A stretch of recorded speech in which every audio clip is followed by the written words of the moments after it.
Welcome to another episode of Victoria's Lounge from One General Magenyi residence.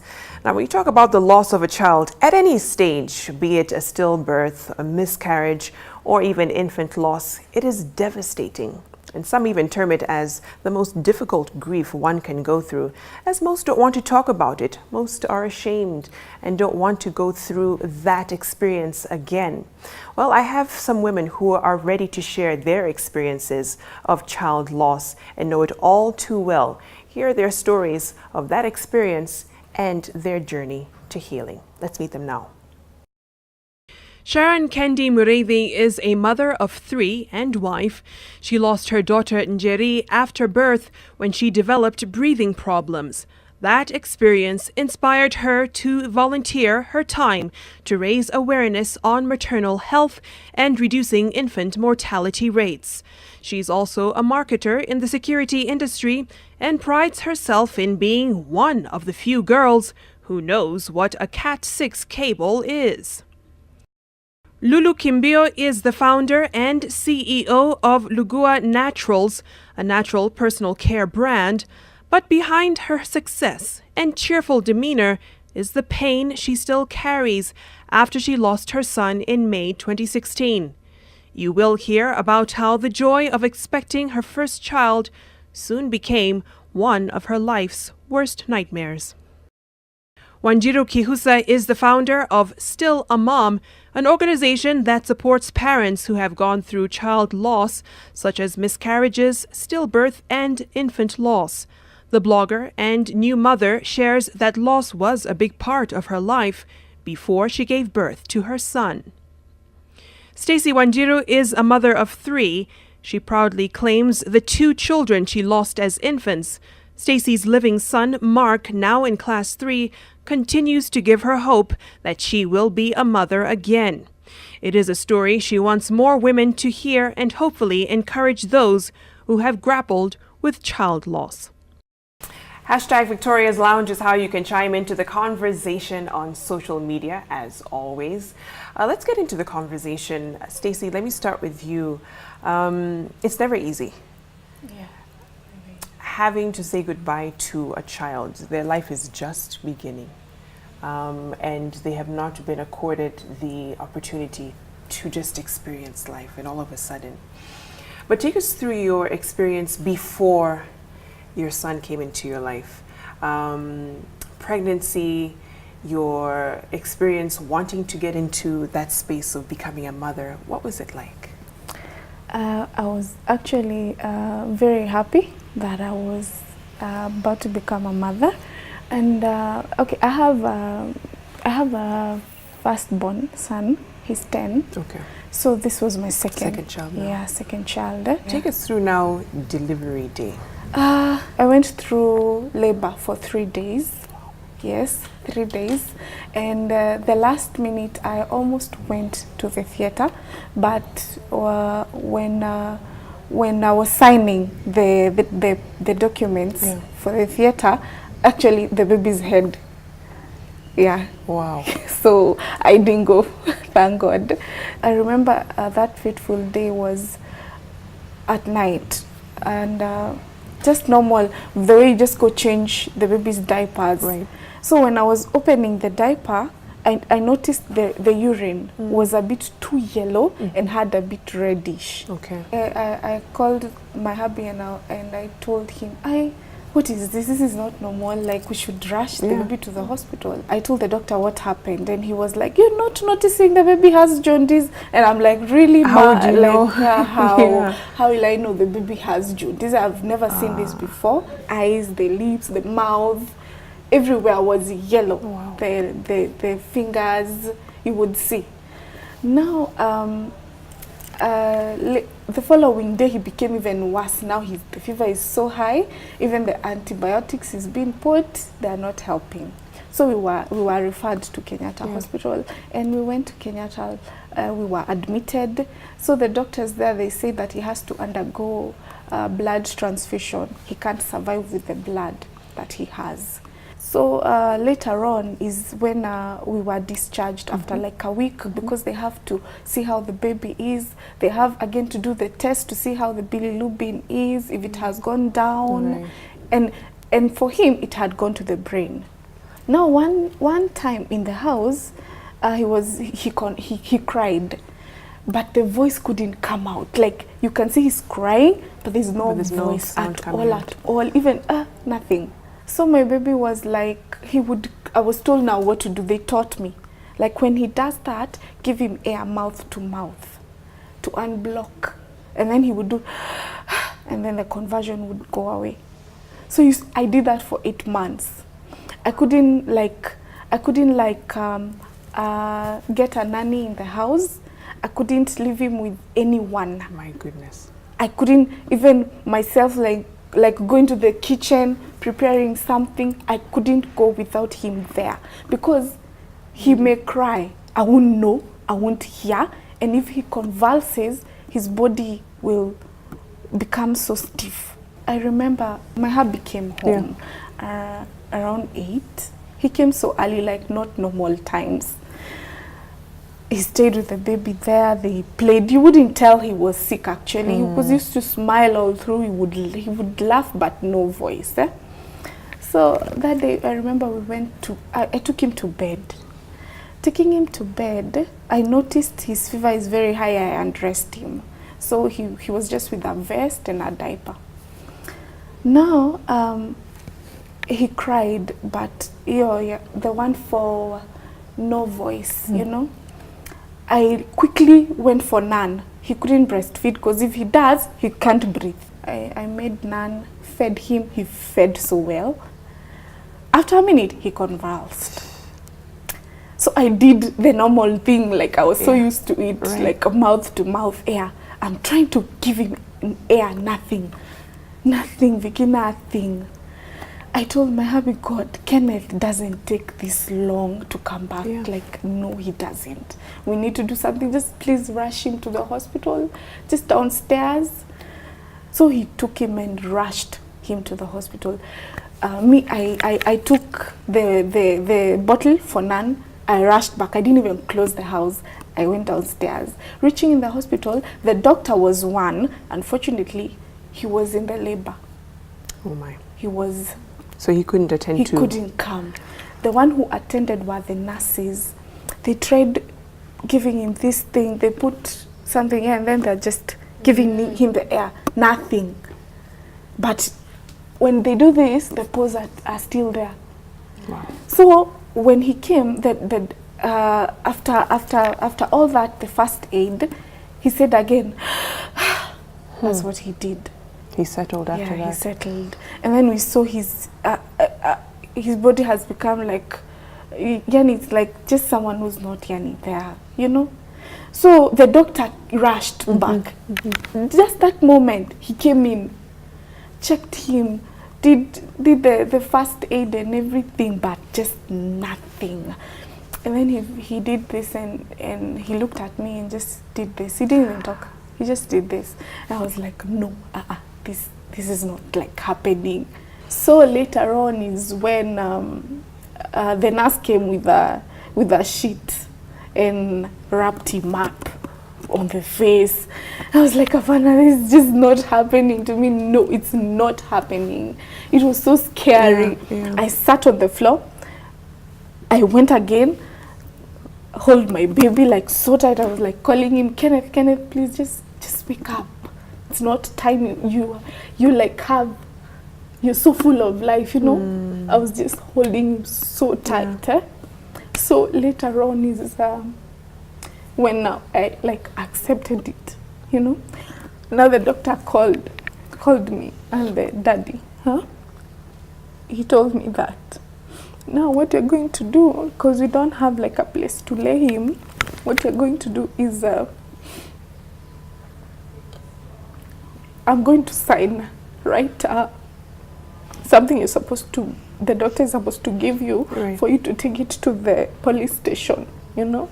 It was a process, a very big one.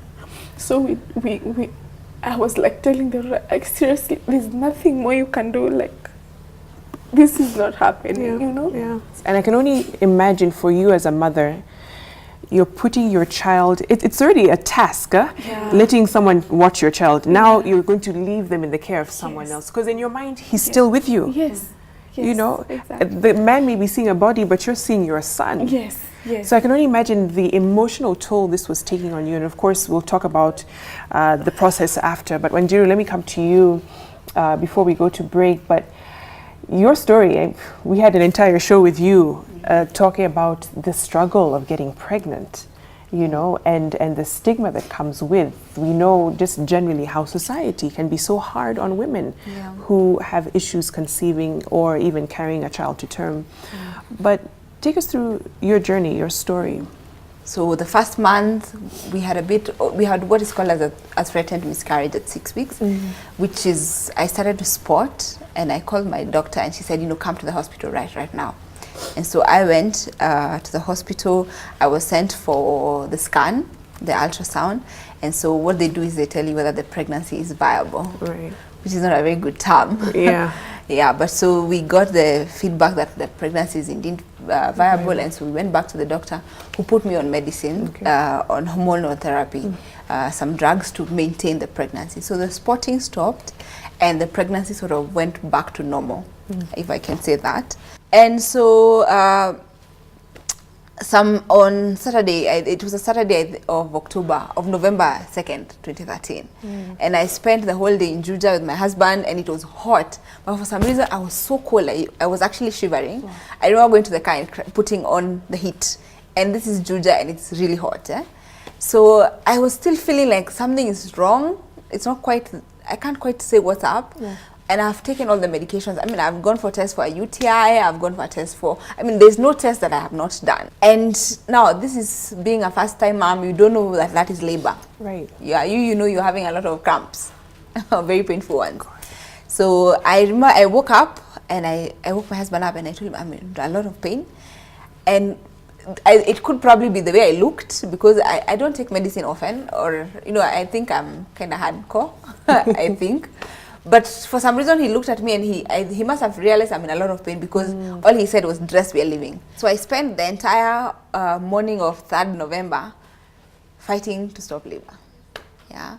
And the labor was so painful. I actually remember vaguely now, but I remember somebody had to jab me on my thigh because I was in a lot of pain.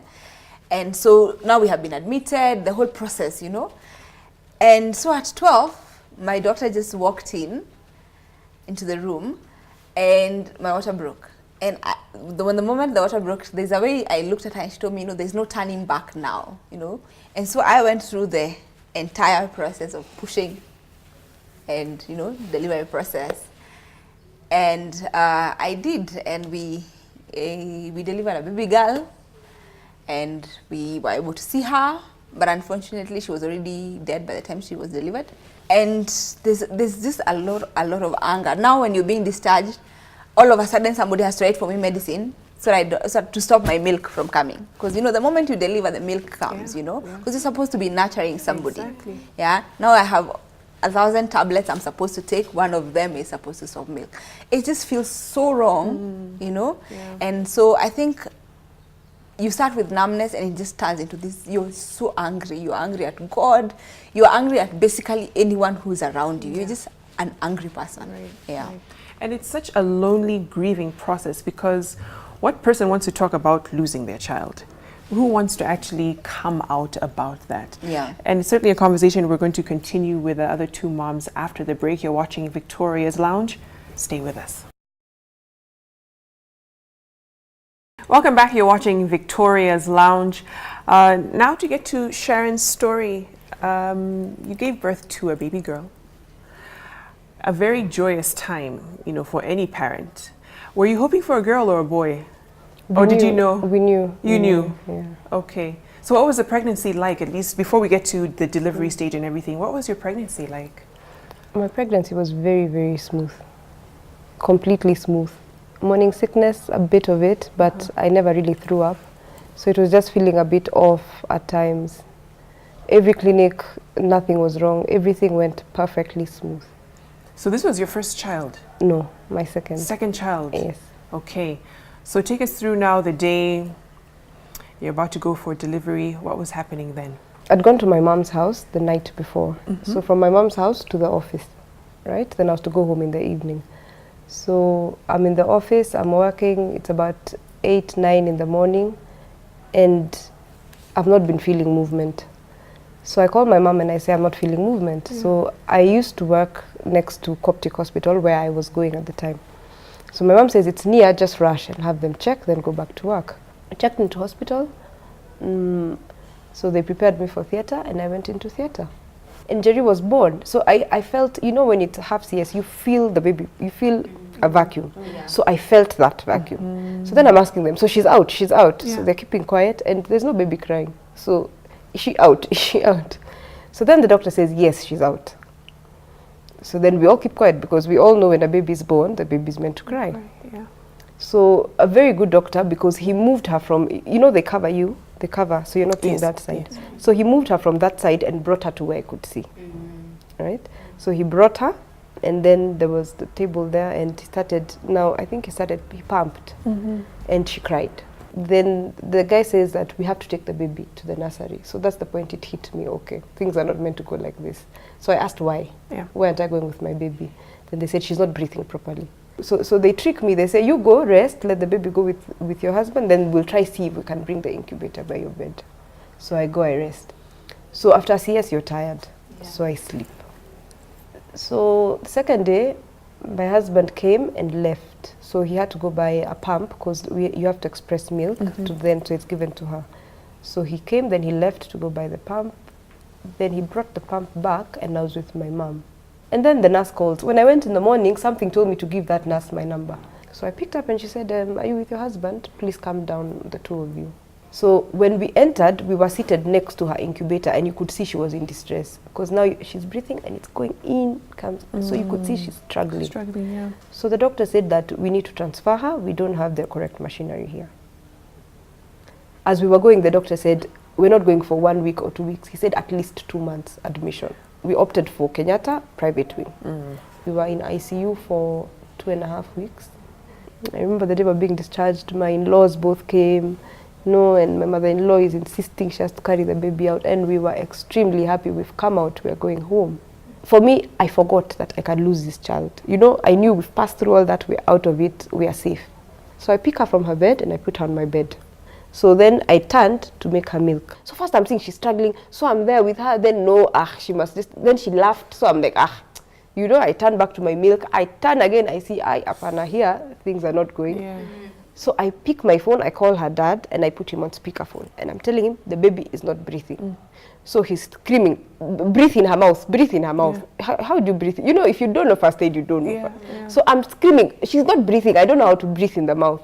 So he keeps saying, breathe in her mouth, I'm coming. So I try breathing in her mouth and we are still struggling, it's not working. So I come out, I open my door outside and I scream. So then he calls my father-in-law. Luck has it, we live next to home. So my father-in-law is in the house, he's told, so he removes his car. So when my mother-in-law entered my bedroom, I left her with the baby and I walked to the sitting room because I knew it's not going the way it should go. So I was not going to sit there and watch it. So too bad for her, but she had to, she took it. So I left the baby and I walked into the sitting room.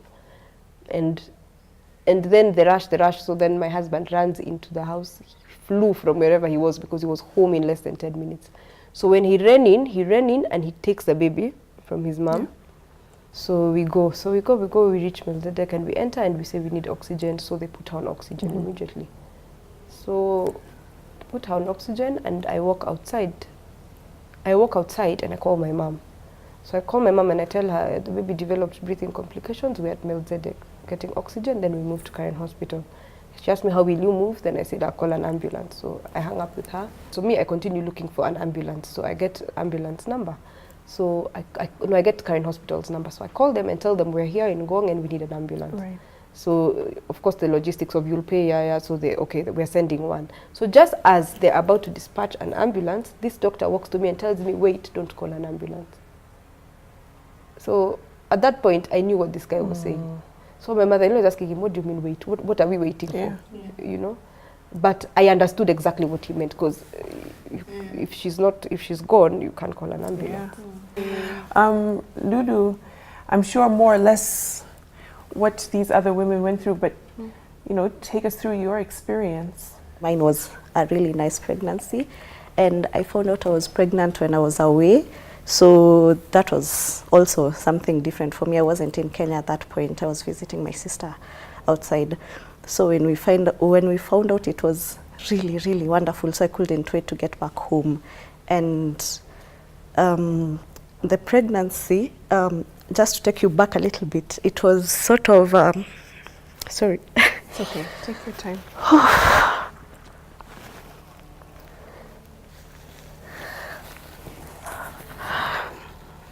Okay. Some people get pregnant really, really fast. Like, to them, it's not a struggle. But for me, I had an underlying condition, adenomyosis. So getting pregnant was difficult. So when I found out like I was actually pregnant, it was such a big deal. Yeah. My sister and the husband, they stopped everything. Like, they threw a party for me, they invited people. I felt so nice, only that now there were limits to my life. So like, my pregnancy was their pregnancy. Actually, that's what they used to say, "Uyu ni mtoto wetu." Yeah, so it made me feel really, really good. Then when I came back to now Kenya, it was even wonderful, because my pregnancy really loved the dad, because there are some women, they really don't want to see their men. But mine, I think it was really needy. Yeah, I was just generally a really happy pregnant woman, because the way you get horror stories of even how you're going to deliver. Exactly. To me, I remember telling my doctor, like, yeah, we've come to term, I want this baby out. He's like, "You're not scared?" He checked me, then he's like, "You've dilated just a little bit, so you'll have to go home. Then, yeah, we do this thing tomorrow." My contractions were a bit, they're not progressing that well, because there's a time my sister came and asked me, "Have you been feeling the baby moving?" So I asked her, "Am I supposed to feel the baby moving and I'm in this pain?" Like, I can't even, I don't think I can feel myself, like I can't feel my face or anything. So let me just be honest, I don't think I felt anything. So she's like, I know this one. So she went and called my doctor. So my doctor comes, then they check me, they're like, "Hey, now this one, she's ready to push." Me, I had push. I'm like, yes, let's go push. I'm in so much pain. So I'm just giving it my best. Then I'm being told, "You can see the head." I'm like, yeah, now this is good news. If you can see the head, I just need to go and push. So now I hear my gynae telling me the heartbeat of the baby does not go well with the contractions. But then we come to realize that my passage isn't, how do I explain it? Can't open as much as it's supposed to. So they had to rush me to CS. So during that process, I was just asking them, "I'm feeling some pressure. What are you people doing?" It's like you're sewing me, because you just feel, it wasn't interesting. It's not painful, but you feel that pressure. True to form, when a baby comes out, you expect something, a voice, cry, baby, cry. Yeah, so I just saw the baby. Then the first thing I ask is like, okay, I know the baby has been out. Why is my baby not crying? That's what I was asking. Then no one is talking. So me, I'm like, okay. So I struggled. Then I was facing this way. Then I saw the baby being taken this way. Like, you can just see it's like a small baby. I'm like, what are they doing? Then from afar you can see someone's hands doing this. So you see the pumping oxygen. Like, wow. Then in my head, everything just started flashing. I'm like, okay, if this is happening today, I'm not ready. Yeah. If you have such a wonderful pregnancy, then this happens. I don't know how you can prepare yourself for such a thing. Exactly. Yeah. All the dreams just start flashing. You're like, this boy is so cute. Yeah, his name is JJ. You're like, oh my goodness, he's just so cute. And you start imagining he would have been friends with whose son and stuff. So like, dreams just start. Yeah.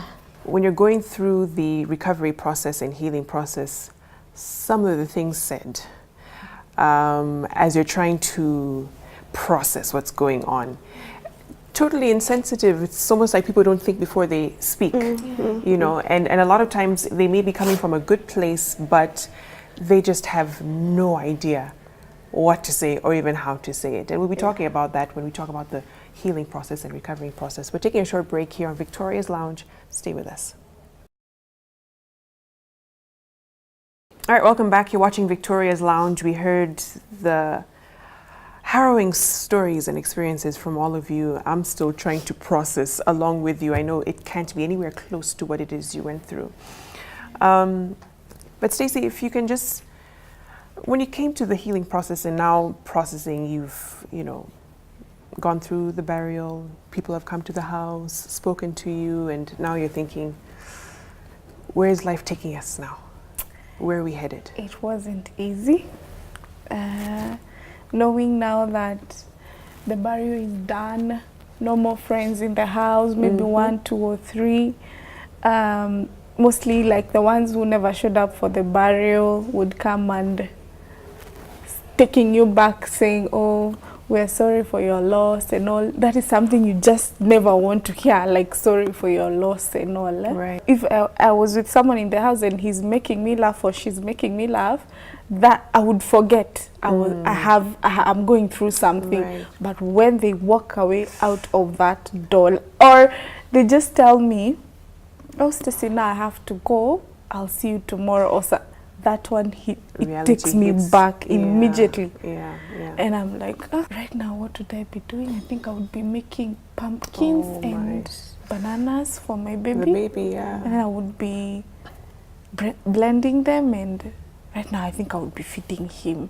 You're just alone there and thinking, oh, Kenneth, where are you right now? Are you like seeing me?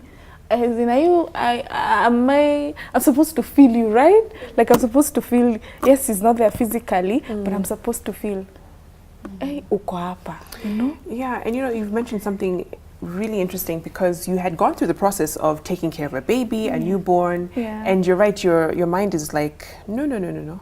I'm here at home, this is what I would have been doing. And so it kind of makes the healing process that much harder and the grieving process that much harder. But let me come to you, Ndiritu, because stigma, you know, of you've lost the child and there's no child coming with you. There's expectations coming from family, from friends, from people who knew that you were pregnant and there's nothing to show for it. How did you deal with that? And also the whole thing of, can I still call myself a mother? We still feel though that you're still a mom and there's no hierarchy. You know, that whoever still has their child with them right now is more mom than another. And that's what still a mom really is. I think part of our struggle has been to get people to look at this person as a human being, as the way you would look at me if I lost a spouse or I lost a parent or the way I lost my brother or something like that. And that is one of the challenges we face, trying to tell people, you will not tell me that God will give me another person if I had lost my mom. You wouldn't pull such a sentence, So we need to tell guys, you know, this person is a human being. Right now I have a child. They will never be the person, my first and my second born, you know. That girl will always be in our lives. Even if we had gotten another girl, they would never have in any way replaced that child. And I think that is so important, that we treat that person with the idea that this is an individual. It is the same as losing a grown-up. You know, the grief process is actually harder because sometimes if you lose, like in the case of a miscarriage, people they didn't hold that baby, so sometimes they have difficult time seeing your grief as legitimate. They're wondering, why are you fussing? I mean, you were not even pregnant, hata hukumshika, how, you know, or you didn't, you weren't pregnant for long, how you didn't hold them, or you didn't have them for long, you didn't go home with them. That does not in any way lessen the grief. And I think there's a sensitivity that needs to be put. Absolutely. But allow me just to say this, I would rather people show up and stumble over their words and maybe in the process say something offensive than if they don't show up at all. All these women here will tell you we have lost so many friends. And as I work with Still a Mom, it's when I am so jazzed these days that people call and ask, hi, a friend of mine lost a baby. I'm kind of clueless. Tell me what to do. Yeah. Okay. And I tell them, I love that your heart is in the right place, but you need to really show up. Just show up. That's a good point. There is no alternative to showing up. And Sharon, because when we're talking about grief, and we said this during the break, it's something that's very personal. It's something that you go through as an individual. So even though you have your husband with you, it's a very personal journey. So when you're grieving together, how do you know how to strike that balance between giving space and offering support? I remember we buried Ndiri on a Friday, and on Monday, James told me I'm going to work. I thought the guy was nuts. What do you mean going to work? Yeah. In my head, I was seeing a Mombasa holiday, me and him.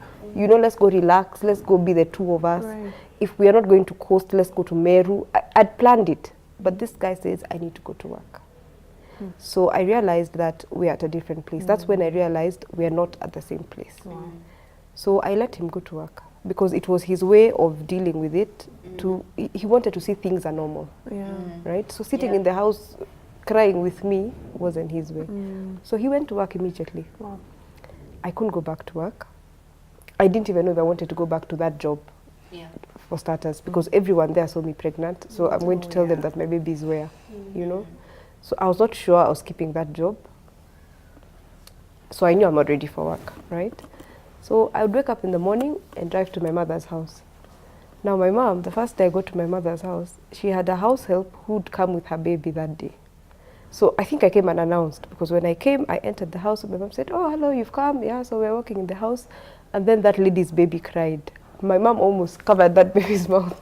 You know, she went and she held that baby and she's like, "No, come out with your baby. Go with your baby. Candy's here." So I told my mom, "No, you don't have to chase her. Let her just finish her work." So anyway, as I move, my mom told that lady, "You have to leave and live with your baby," right? Because she was seeing I wouldn't manage. But I managed. I would see people with their kids. Yes, I would turn and I would look, but I was fine. Now, my husband for some time didn't want to be around babies. Then I think he healed faster than me, because he, even though he was hurting, I think only I would know. People outside wouldn't tell. As opposed to me, who would see a pregnant woman and break down there in town. You know, my tears in a matatu, I see a woman breastfeeding her child, that's it. I cry there, So it's very hard because you're at different places. Lulu, do you ever go through the fear of, can I go through this again? Do I want to conceive again? Does that hit you from time to time? And how do you get past it? And do you want kids after this?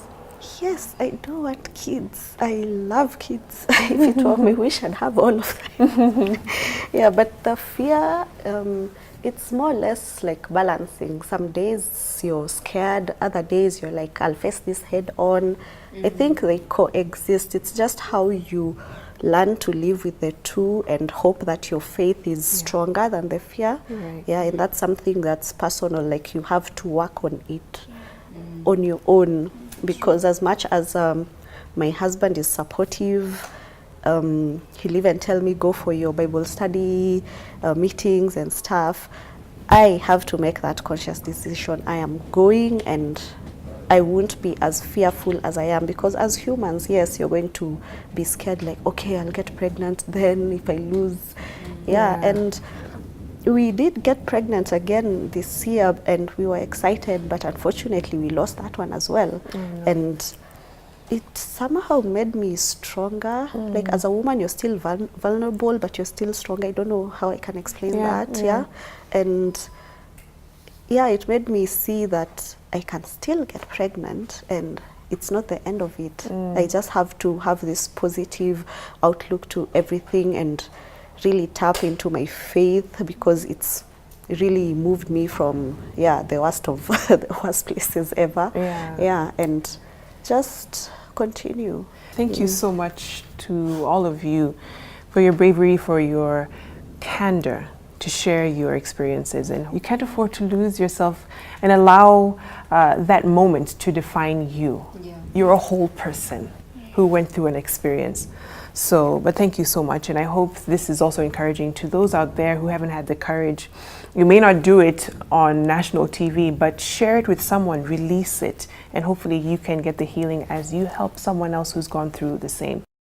Starting this week, Victoria's Lounge begins our Story series, highlighting the stories of those known and unknown and their overcoming of difficulty, scaling to greater heights, and lessons learned. This segment opens with 5,000-meter world champion Helen Obiri as she narrates her journey to the top of the world.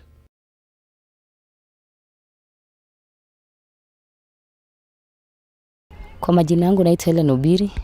Mimi ni mama ya mtoto moja ambaye ako 2 years and a half, na mimi ni bibi ya mtu Tom Simeon.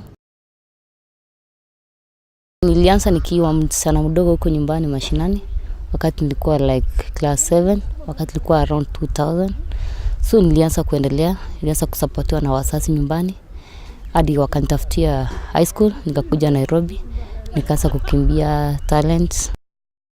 Ndio nikapata some of my friends wakaniambia nijaribu kukimbia 800. So 2011 nilikimbia 800 lakini sikuweza kukimbia vizuri. So nikapata one of my colleagues akaniambia nijaribu kukimbia 1500 wakati wa trials. Nikakimbia trials 1500 na nikaweza kuwin. So ilikuwa my first to represent Kenya, ilikuwa Dahego. I think ile kitu ilikuwa inanifanya nikimbie. Nilikuwa naona watu wanakimbia wanafaa nguo ya Kenya. Sometimes Vivian nilikuwa namuona alikuwa ni kama alikuwa msichana mdogo. So hiyo kitu ilikuwa inanipea roho sana ya kuweza kukimbia, sababu nilikuwa natamani kuvaa hiyo nguo ya Kenya nikikimbia nayo. So nasanga training yangu around 5:40 asubuhi, tumetoka tunamaliza around kitu kama 7, tunapumzika kidogo, around 9:30 tunakuja exercise. Hiyo ndio training ya saa tunafanya sana. Alafu we train like 3 times a day.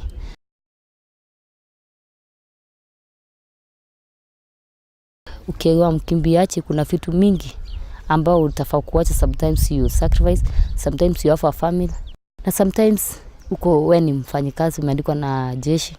Sometimes unafaa understand wewe ni mkimbiaji. Mtu si kuamka asubuhi na kuita world champion. It's something uta work on like for many years. So ile kitu wanafaa kuwa nao ni bidii na a lot of commitment. Unafaa kutrain, you focus, you target. Sometimes wakati tunakimbia 5000 utakimbia kama 800 meters. So unafaa kuanza unaanza chini ukiendelea na juu. Sababu sometimes ukianza na speed ya juu utakuwa umefika katikati, speed itakuwa imeisha, ambayo sasa inakuhitaji sasa ile unaenda kumaliza. So that's why sometimes unaona watu wa 5 maybe race ikifika katikati ndio watu wanaanza kukimbia. So ukianza race utaanza na speed yako yote. So ukifika kitu kama 2 laps to go ndio unaweka ile speed yako yote.